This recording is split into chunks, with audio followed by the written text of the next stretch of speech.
Hello दोस्तों, आज मैं Ant Man and the Wasp Quantumania movie को एक्सप्लेन करने वाला हूँ। अगर आपको इस मूवी के एक्सप्लेनेशन पसंद आए तो इस वीडियो को लाइक और कमेंट करके बताना कि आपको वीडियो कैसी लगी। मूवी की शुरुआत में हमें स्कॉट नाम के आदमी को दिखाया जाता है जो कि आंटमैन होता है और पूरे शहर में फेमस हो चुका है।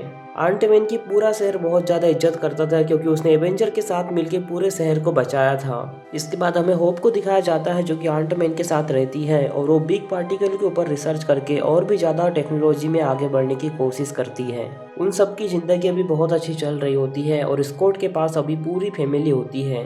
उसकी फैमिली में उसकी बेटी केसी, होप, हैंक सभी लोग होते हैं। इसके बाद हम देखते हैं कि स्कॉट ने अपने ऊपर एक बुक भी लिखी है जो अपने सामने बैठी ऑडियंस को पढ़ के सुना रहा होता है। लेकिन तभी स्कॉट को पुलिस स्टेशन से कॉल आता है और स्कॉट और होप दोनों पुलिस स्टेशन पहुंच जाते हैं, जहां पर जाकर स्कॉट को पता चलता है कि उसकी बेटी को पुलिस ने गिरफ्तार कर लिया है। फिर स्कॉट को पता चलता है कि पुलिस ने उसकी बेटी केसी को होमलेस लोगों के लिए प्रोटेस्ट करने के लिए गिरफ्तार किया था क्योंकि वो पुलिस के काम में रुकावट डाल रही थी। इसके बाद स्कॉट और होप किसी तरह केसी को छुड़ाकर वहां से घर वापस ले जाते हैं। स्कॉट उसे समझाता है कि मैं तुम्हें नॉर्मल जिंदगी देना चाहता हूँ, लेकिन केसी उसे कहती है कि मैं अब बड़ी हो चुकी हूँ और मैं अपनी जिंदगी खुद संभाल सकती हूँ। साथ ही केसी उसे बताती है कि मेरे पास एक सूट भी है, जिसे सुनकर स्कॉट काफी ज्यादा हैरान हो जाता है क्योंकि उसे पता ही नहीं था कि केसी के पास कोई सूट भी है। इसके बाद सभी लोग हैंक के घर पर जाते हैं और वहां पर लंच करने लगते हैं। तभी लंच के दौरान स्कॉट को पता चलता है कि उसकी बेटी पहले भी जेल जा चुकी है।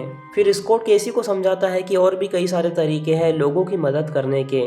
फिर होप अपनी मॉम जेनेट से क्वांटम रेलम के बारे में पूछने लगती है, लेकिन उसकी मॉम बात को टाल देती है और हैंक बातों को घुमाते हुए उन्हें एक रूम में लेके जाता है। इसके बाद हैंक उन्हें अपनी रिसर्च दिखाता है जो कि खत्म होने की कगार पे है। तभी केसी उन्हें कहती है कि मैं भी क्वांटम पर रिसर्च कर रही हूँ क्योंकि मुझे क्वांटम रेलम में बहुत ज्यादा इंटरेस्ट है और हैंक होप ने भी मिलकर मेरी इसमें बहुत ज्यादा मदद की है। साथ ही केसी उन्हें बताती है कि मैंने एक ऐसा डिवाइस बनाया है जो कि बिना क्वांटम रेलम में जाए मैं यहाँ बैठे बैठे उस पर रिसर्च कर सकती हूँ। केसी उन्हें बताती है कि सबसे पहले ये डिवाइस यहाँ से एक सिग्नल क्वांटम रेलम में भेजेगा और वो सिग्नल वहाँ से सारे डेटा कलेक्ट करके यहाँ पर वापस भेजेगा। जेनेट ये सुनकर काफी ज्यादा घबरा जाती है और तुरंत इस डिवाइस को बंद करने के लिए बोलती है क्योंकि जेनेट क्वांटम रेलम में पहले भी बहुत समय तक रह चुकी है और उसे पता है कि ये कितना ज्यादा खतरनाक हो सकता है। लेकिन तभी अचानक से वो डिवाइस अपने आप एक्टिवेट हो जाता है और सभी चीजों को अपने अंदर खींचने लगता है और सभी को खींचकर क्वांटम रेलम में पहुंचा देता है। क्वांटम रेलम में पहुंचकर वो सभी लोग एक दूसरे से बिछड़ चुके होते हैं। एक तरफ स्कॉट और केसी होते हैं और दूसरी तरफ हैंक, होप और जेनेट होते हैं। ये सभी लोग उस जगह को देखकर बहुत ज्यादा हैरान होते हैं। फिर स्कॉट होप से कांटेक्ट करने की कोशिश करता है लेकिन उनसे कोई भी कांटेक्ट नहीं हो पाता। इसके बाद केसी काफी ज्यादा घबराने लगती है। फिर स्कॉट उसे समझाता है कि हम सेफ है और हमें कुछ नहीं हुआ है, लेकिन तभी अचानक से वहाँ पर बहुत बड़ा क्रिएचर आ जाता है और केसी और स्कॉट के ऊपर हमला कर देता है। इससे पहले कि वो क्रिएचर केसी और स्कॉट को कुछ नुकसान पहुंचा पाता, वहाँ उस रेलम सिविलाइजेशन की यानी कि लोकल में रहने वाले लोग आ जाते हैं और उस क्रिएचर को बहुत बुरी तरह मार डालते हैं और स्कॉट केसी दोनों को बंदी बनाकर अपने साथ ले जा लेते हैं। दूसरी तरफ हमें होप, हैंक और जेनेट को दिखाया जाता है जो कि कहीं पर जा रहे होते हैं। जेनेट उन दोनों से बार बार कह रही होती है कि तुम शांत रहो और मेरे साथ रहो क्योंकि जेनेट पहले भी यहाँ पर 30 साल बिता चुकी है और उसे यहाँ का सब कुछ मालूम है। इसके बाद वो स्कॉट और केसी को ढूंढने के लिए मदद मांगने के लिए एक रेगिस्तान के अंदर जाती है। इसके बाद वो वहाँ के रहने वाले लोगों के लीडर से मिलती है और उसके साथ फाइट करने लगती है। फिर हमें पता चलता है कि वो लीडर यानी कि क्रिएचर वो जेनेट का पहले से ही दोस्त है। इसके बाद जेनेट उससे लॉर्ड क्रायलर के बारे में पूछने लगती है, जिस पर वो क्रिएचर उसे क्रायलर के बारे में बता देता है और वहां तक जाने के लिए उसे सवारी भी देता है। दूसरी तरफ हमें स्कॉट और केसी को दिखाया जाता है जिन्हें उन लोगों ने बंदी बना के रखा होता है, लेकिन स्कॉट और केसी को उन लोगों की भाषा बिल्कुल भी समझ नहीं आ रही होती, जिस पर वो लोग स्कॉट को एक लिक्विड पिलाते हैं, जिसके बाद स्कॉट को उन लोगों की भाषा समझ में आने लगती है। पहले सभी लोग उन लोगों को अपना दुश्मन समझ रहे होते हैं, लेकिन तभी वहाँ पर एक आदमी आता है और इन दोनों का दिमाग पढ़ने लगता है, जिससे उस आदमी को पता चलता है कि इन दोनों से हमें कोई खतरा नहीं है और इन्हें हमारी मदद की जरूरत है और ये दोनों सच कह रहे हैं कि ये दोनों पृथ्वी से ऊपर आए हैं। वो दोनों बात कर ही रहे होते हैं, लेकिन उसी दौरान उनकी वहाँ पर लीडर आ जाती है। वो लीडर उनसे कहती है कि तुम दोनों उसका शिकार हो और तुम्हें ढूंढने के लिए केन यहाँ पर आता ही होगा, जिसने इस जगह को पूरी तरह नर्क बना दिया है। वहीं दूसरी तरफ जेनेट, हैंक और होप एक बार के अंदर पहुँचते हैं। बार में जाने के बाद हैंक और होप को भी वही लिक्विड पिला दिया जाता है, जिसके बाद उन्हें भी उन लोगों की भाषा समझ में आने लगती है। तभी वहाँ पर क्रेलर आता है, जिसे जेनेट हेल्प मांगने लगती है। जेनेट क्रेलर को बहुत अच्छी तरह जानती थी क्योंकि उन दोनों ने मिलकर केन के खिलाफ एक समय में युद्ध लड़ा था। तभी क्रेलर उनसे कहता है कि तुम पिन पार्टिकल केन को दे दो, क्योंकि केन को अपनी बात मनवाना बहुत अच्छे से आता है। लेकिन जेनेट जानती थी कि अगर वो पिन पार्टिकल केन को मिल गए तो वो पूरी दुनिया के लिए खतरा बन सकता है, और जेनेट ऐसा नहीं होने देना चाहती। इसके बाद लॉर्ड क्रेलर उन्हें केन के पास ले जाना चाहता था, लेकिन जेनेट उन पर हमला कर देती है। लेकिन तभी हैंक के हाथ में एक स्पेसशिप लग जाती है, जिसे वो उड़ाकर उन्हें बचाकर वहां से ले जा लेता है। वहीं दूसरी तरफ वो लीडर, जिसका नाम जेंटोरा है, वो स्कॉट को बता रही होती है कि किस तरह केन ने हमें तबाह कर दिया। कुछ लोग तो इस तबाही को देखकर भाग गए, और जो लोग बच गए वो हमारे साथ मिलकर केन के खिलाफ लड़ने में हमारी मदद करते हैं। तभी वहाँ पर केन के सिपाही आ जाते हैं, जिसके लीडर का नाम मोर्डुक होता है, और केन के सिपाही इन लोगों से लड़ाई करने लगते हैं। और जब केन के लोग उन लोगों पर भारी पड़ने लगते हैं, तब केसी उनके पास जाकर उनकी मदद करती है, क्योंकि केसी के पास भी सूट होता है। इसके बाद स्कॉट भी उनके पीछे आता है और उनकी मदद करने लगता है।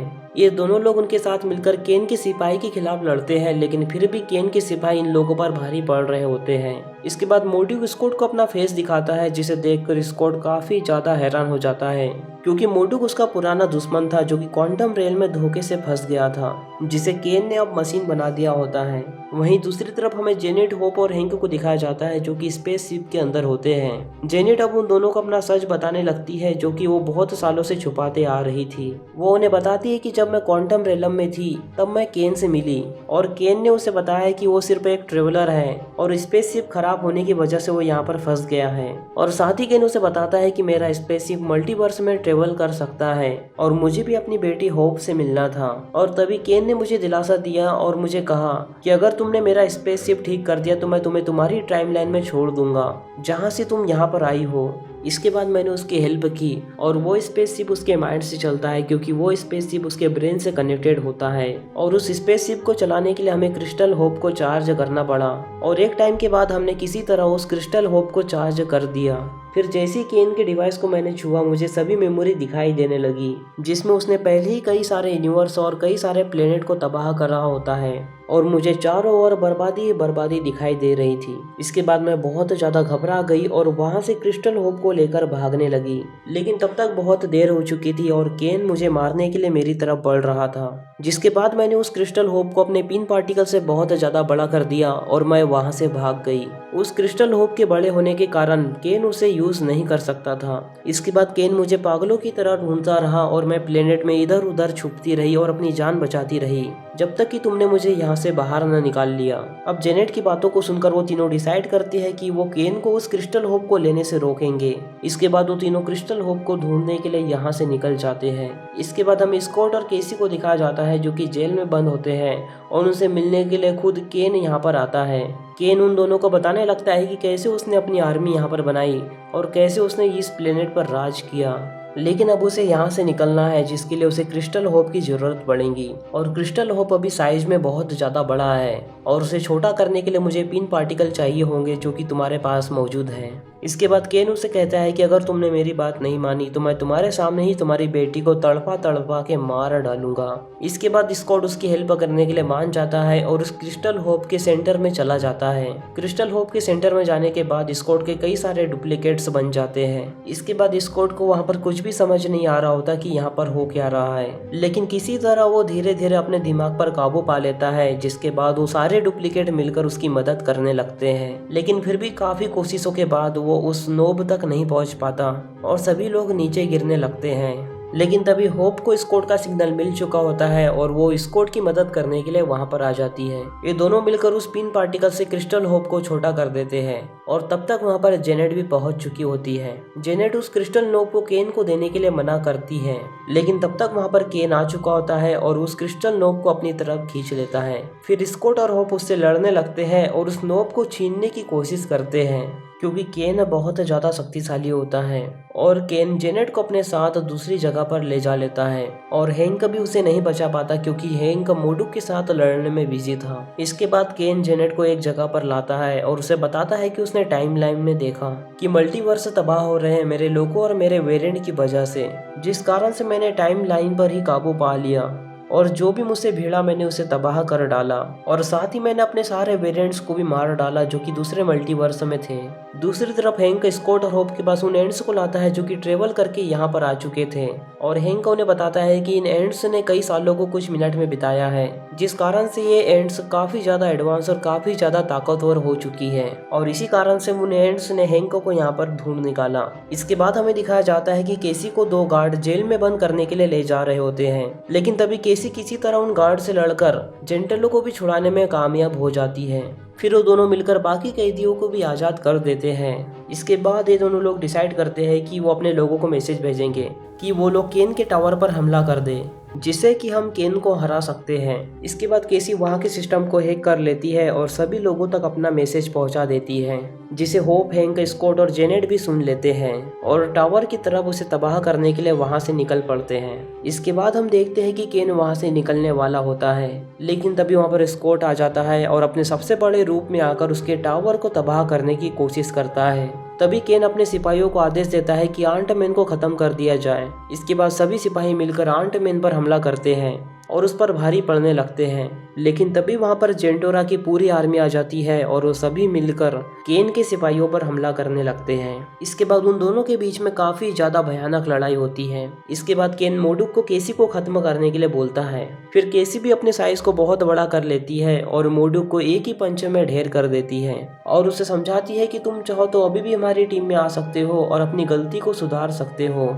इसके बाद हमें केन को दिखाया जाता है जो कि अपने शिप को उड़ाकर यहाँ से जाने ही वाला होता है, लेकिन तभी वहाँ पर एंटमैन आ जाता है और उसके एक जोरदार पंच की वजह से उसका स्पेस शिप टूट जाता है। इसके बाद केन वहाँ से बाहर आता है और सभी लोगों को मारना चालू कर देता है। इसके बाद केन उन्हें बताता है कि मैंने कई सारे मल्टीवर्स और कई सारे प्लेनेट को तबाह किया है। वो अपनी बातें बता ही रहा होता है, लेकिन तभी हैंक अपनी एंड्स को लेकर वहाँ पर आ जाता है और जैसी सभी एंड्स मिलकर केन पर हमला करती है, केन अपने आसपास में एक शील्ड बना लेता है और वो एंड्स इतनी ज्यादा ताकतवर थी कि केन उन्हें अपनी शील्ड से भी नहीं रोक पाता। उसकी प्रोटेक्टिव शील्ड टूट जाती है और सभी एंड्स मिलकर केन पर हमला करने लगती है। दूसरी तरफ मोडू को केसी की बात समझ आ जाती है, इसलिए वो अच्छे काम करते हुए मारा जाता है। तभी केन और मोडुक दोनों भी बहुत बुरी मौत मारे जाते हैं। तभी जेनेट सभी लोगों को मैसेज पहुंचाती है कि जल्दी से टावर के पास पहुंचो, हमारे पास घर जाने का एक आखिरी रास्ता बचा हुआ है। इसके बाद सभी लोग जल्दी से टावर के पास पहुंचते हैं जहां पर जेनेट ने एक पोर्टल बनाया था अपनी दुनिया में वापस जाने के लिए, और सभी लोग एक एक करके उस पोर्टल के थ्रू अपनी दुनिया में वापस आ जाते हैं। लेकिन हम देखते हैं कि केन अभी जिंदा होता है और लास्ट में उसने एंटमैन को पकड़ लिया था और एंटमैन की जगह वो खुद पोर्टल से बाहर जाना चाहता था, लेकिन एंटमैन उसे रोकता है और उनके बीच में बहुत ज्यादा लड़ाई होती है और मौका देखकर एंटमैन एनर्जी होप को पिन पार्टिकल के पास फेंक देता है। इसके बाद केन पोर्टल से बाहर जाने की कोशिश करता है, लेकिन होप वहां पर आ जाती है और उसे झटके से उसी एनर्जी होप के पास फेंक देती है। उस एनर्जी होप के टकराने से केन को वो एनर्जी जकड़ लेती है और उस एनर्जी होप के फटने से केन भी वहीं पर फाइनली मारा जाता है। तभी हम देखते हैं कि वो पोर्टल भी बंद हो जाता है और एंटमैन और होप उसी दुनिया में रह जाते हैं।